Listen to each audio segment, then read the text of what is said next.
Net ঘাটোয়া, এদেরকে তো নেটে ফারাজি করেছে, তার জন্য এদেরকে নেট ফারাজি বলা হয়। নাভির নিচে নামাজে হাত বাঁধা আমার মহানবী সাল্লাল্লাহু তাআলা আলাইহি ওয়াসাল্লামের সুন্নাত। হাদিস উঠিয়ে দেখুন, আন আবি হুযায়ফা আন্না আলিয়ান রাদিয়াল্লাহু তাআলা আন قال السنة وضع الكف على الكف في الصلاة تحت السرة। অর্থাৎ আবু হুযায়ফা রাদিয়াল্লাহু তাআলা আনহু হতে বর্ণিত, আলী রাদিয়াল্লাহু তাআলা আনহু বলেন, নামাজ আদায়কালে বাম হাতের উপর, বাম হাতের তালুর উপর ডান হাতের তালু নাভির নিচে রাখা আমার মহানবী সাল্লাল্লাহু তাআলা আলাইহি ওয়াসাল্লামের সুন্নাত।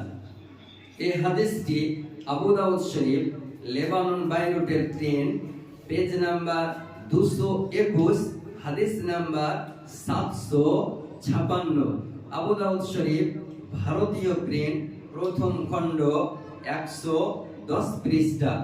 এবং এই হাদিসটিকে একাধিক মুহাদ্দিসগণ নিজ নিজ গ্রন্থে আনয়ন করেছেন। মুসনাদে আহমদ হাদিস নাম্বার 914 মধ্যেও উল্লেখ রয়েছে। দারিকুতনি প্রথম খণ্ড 286 পৃষ্ঠায় এই হাদিসটি উল্লেখ রয়েছে। হাত বাঁধার হাদিস 3 রকম আছে। হাত বাঁধার হাদিস 3 রকম রয়েছে।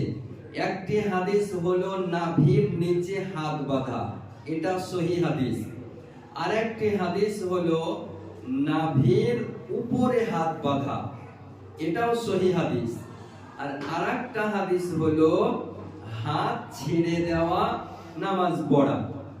3টি সহিহ হাদিস। কিন্তু যারা হুজ্জতি করে জবরদস্তি বুকে হাত বাঁধে, এই হাদিস পৃথিবীর কোন হাদিসের কিতাবের মধ্যে নেই বুকের উপরে হাত বাঁধা। হাত ছেড়ে দেওয়ার হাদিস আছে, হাত নাভির উপরে বাঁধার হাদিস আছে, এবং নাভির নিচে হাত বাঁধার হাদিস আছে।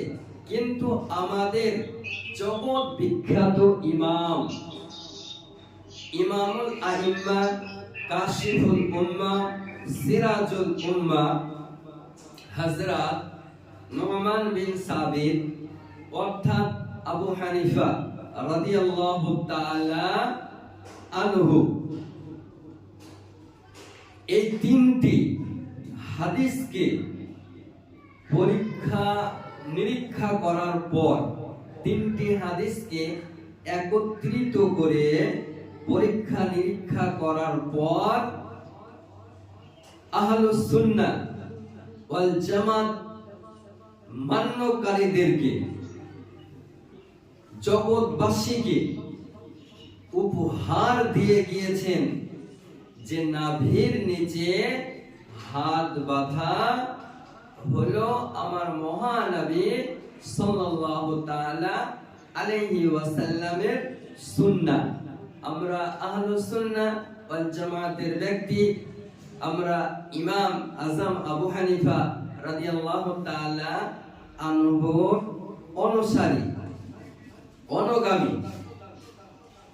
তিনি জগৎ বিখ্যাত ইমাম।